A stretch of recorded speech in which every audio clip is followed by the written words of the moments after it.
देखिए, आप लोगों को मैं एक आध्यात्मिक ज्ञान देने जा रहा हूँ। तो देखिए, कोई भी व्यक्ति है, यदि वह व्यक्ति यहाँ पर तपस्या कर रहा है, वह व्यक्ति, तो देखिए क्या होता है उसके साथ में। यदि कोई व्यक्ति यहाँ पे तपस्या कर रहा है तो वह जाना चाहता है ईश्वर के पास। यहाँ पे परम आनंद का द्वार है, यह आनंद के द्वार पे सभी जाना चाहता है, क्योंकि यहाँ पे शांति का द्वार है। हर एक व्यक्ति, संसार का जितना भी व्यक्ति है, सभी व्यक्ति चाहता है कि हम सुखी रहें, हमें शांति मिले। लेकिन मिलता इस पृथ्वी लोक पर किसी को शांति नहीं मिलता है, लेकिन चाहता सब है कि हमें शांति मिले, लेकिन मिलता किसी को नहीं है। यदि कोई भी व्यक्ति चाहेगा कि वास्तविक में हमें शांति प्राप्त हो, तब देखिए उसे क्या करना पड़ता है। कोई भी मनुष्य भर दिन थका हुआ रहता है तो घर पे आकर के सोचता है कि हम शांति से रहे, तो उसे एक रात के लिए शांति मिलता है। काम करके भोजन करके आता है, अच्छी सी नींद लेता है, तो उसे इच्छा होता है कि हमें मन का शांत हो गया। लेकिन हर एक दिन का वही है, आज शांति मिला, फिर दूसरे दिन तो बेचैनी होना ही है भर दिन, फिर तीसरे दिन होना। लेकिन मनुष्य चाहता है कि हम शांति से जिए, और फिर प्रयास करता है कि हम थोड़ा और अच्छा से काम करें और बहुत सारे पैसा जमा कर ले, जिससे हमें शांति मिले, हमें ज़्यादा भाग दौड़ी का काम नहीं मिले। लेकिन जीवन में यह कभी शांति से यहाँ पर कोई भी व्यक्ति सुकून से नहीं रहता है, किसी न किसी प्रकार का कष्ट होता है। हर एक व्यक्ति है तो हर एक तरह का समस्या है, कोई एक समस्या नहीं है। जितने प्रकार का व्यक्ति है उतने प्रकार की समस्या होता है, तो इसका यहाँ पर कोई निदान नहीं है। समस्या रहेगा ही, किसी के पास थोड़ा ज़्यादा रहेगा, किसी के पास थोड़ा कम रहेगा।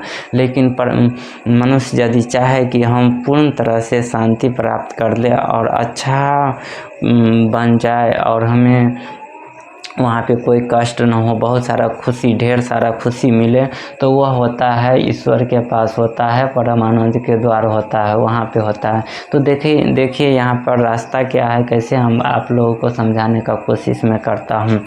सबसे पहले तो यहाँ पर मनुष्य होता है, उसके बाद में थोड़ा यदि आगे जाने का प्रयास करता है तो यहाँ पर वह पहुँचता है।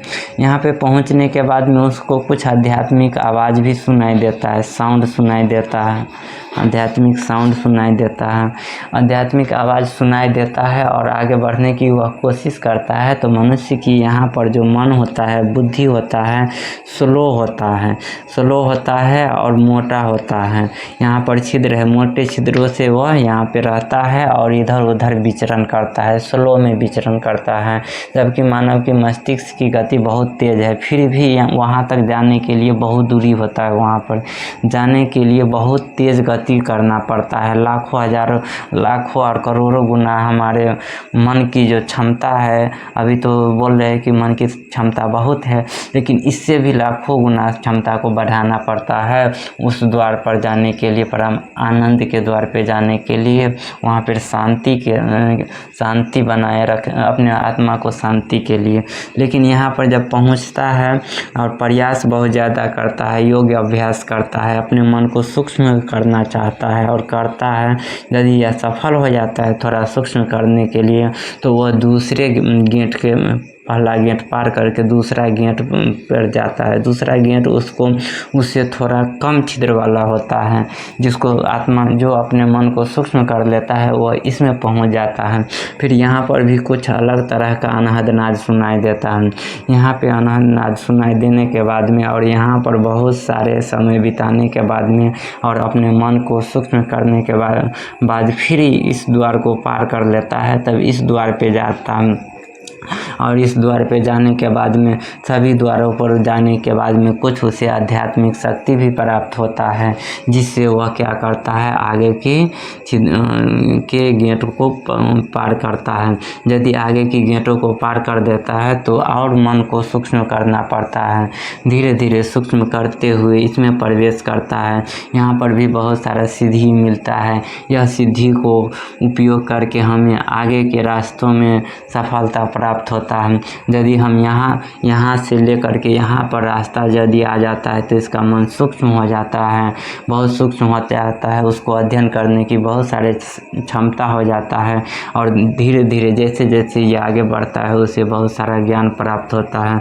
जैसे ही ज्ञान और आगे जाता है तो उसे और बहुत सारा ज्ञान प्राप्त होता है, कुछ अजीब चीज़ों को देखता है, कुछ आध्यात्मिक रहस्य को देखता है, तो इसमें बहुत सारे ज्ञान प्राप्त होता है और सभी आध्यात्मिक रहस्यों को देख लेता है, सभी आवाज़ों को सुन लेता है, सभी जीवों को देखता है, ऐसे रहस्यमय जीवों को देखता है जिसे हम इस आँखों से नहीं देख पाते हैं। उस आँखों से बहुत सारे वास्तविक चीज़ों को पता लगा लेता है, वह व्यक्ति ज्ञानी हो जाता है। यदि ज्ञान का द्वार खुल जाता है तब उसे इसमें सबको देख करके उसे सभी चीज़ों से यदि मन भर जाता है कि मनुष्य को, जानवर को किस प्रकार से इस संसार में रखा जाता है, उस पर दंडित किया जाता है और किस प्रकार से ईश्वर ने यह नियम बना दिया है, उस नियम के तहत सभी मनुष्यों को दंड मिलता है। जो अच्छे कर्म करता है वही इसको पार कर पाता है और इसी को भव सागर भी बोला जाता है, भय का सागर भी बोला जाता है। इसको जो पार कर लेता है वह मनुष्य सफल हो जाता है। मैं एक छोटा सा फिगर बना के दिखाया हो, जब मन इससे भी आगे बढ़ता है तो और सूक्ष्म करना पड़ता है। यहाँ पर जाते हुए सुई के जो नोकी होता है उससे भी छोटा मन को करना पड़ता है और गति बहुत तेज़ करना पड़ता है, तब जा कर के यहाँ पे पहुँचता है। यदि कोई व्यक्ति यहाँ पे पहुँच गया तो वह वापस भी फिर आ सकता है। यदि उसका शरीर अच्छा रहेगा, सही रहेगा, अपने जीते जी यहाँ पे जो पहुँच जाता है वो वापस भी आता है और वापस आता है तो एक पल के समय जब तक पलक झपकते हैं तब तक वहाँ पर पहुँच भी सकता है, यदि वो अपनी गति को बढ़ा लेता। तो इस प्रकार से आध्यात्मिक ज्ञान प्राप्त किया जाता है। तो आप लोगों को मैं बहुत सारा डिटेल से बताने जा रहा हूँ। अभी तो फ़िलहाल में कुछ बता रहा हूँ जिससे थोड़ा हमें भी बोलने का प्रैक्टिस हो जाए इस मैटर पे, क्योंकि मैं भी नया हूँ इसमें, तो थोड़ा बोलने का प्रैक्टिस कर रहा हूँ। उसके बाद में थोड़ा अनुभव हो जाएगा तो मैं अच्छा से सीरियल बाय करके आप लोगों को बहुत सारे ज्ञान देने का प्रयास करूँगा।